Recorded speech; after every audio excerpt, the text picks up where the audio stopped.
Covid-19 en Afrique du Sud, l'association des compagnies aériennes plaide pour un soutien financier d'urgence. Et pour cause, plusieurs compagnies ont déjà fait faillite en 2020 et d'autres pourraient être contraintes car les voyages sahéliens demeurent limités. Suivez. L'aviation africaine est toujours aux prises avec les impacts de la COVID.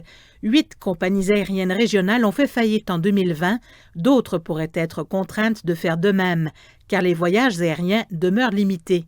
L'Association des compagnies aériennes d'Afrique australe supplie les gouvernements de la région d'aider, sinon, ils risquent de perdre ce mode de transport vital.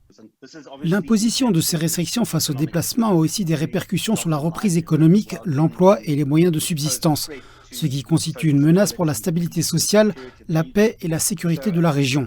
Il est donc essentiel pour nous de disposer d'un système de transport aérien efficace qui est vital pour toute économie en devenir, en particulier en Afrique où nous avons de grandes distances entre les centres. L'organisation affirme qu'en dehors du trafic limité de passagers, les compagnies aériennes doivent encore rembourser leurs dettes pour le financement des avions, payer les assurances, les salaires et la location de bureaux. Ce que nous avons demandé, ce sont certaines façons dont cela pourrait être fait par le biais d'outils tels que des prêts sans intérêt ou à faible taux d'intérêt, des bourses, des subventions, des exonérations fiscales, un report des taxes et des exonérations, et nous avons demandé le report des taxes sur le carbone en Afrique du Sud et le retrait ou la réduction des redevances et prélèvements sur le transport aérien. Les gouvernements collaborent avec l'industrie aéronautique pour améliorer les voyages avec des passeports COVID ainsi que des tests et des contrôles efficaces. Les voyages et le tourisme devraient se redresser à mesure que davantage de pays distribuent des vaccins. Cependant, avec l'émergence de nouveaux variants et une troisième vague toujours préoccupante, cela peut prendre un certain temps.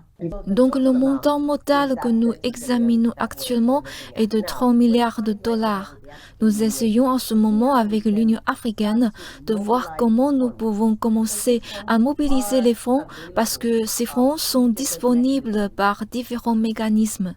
Bien qu'il y ait eu une légère augmentation du nombre de voyages par rapport à la même période l'année dernière, ceux-ci sont encore bien loin de se rapprocher des niveaux d'avant la pandémie.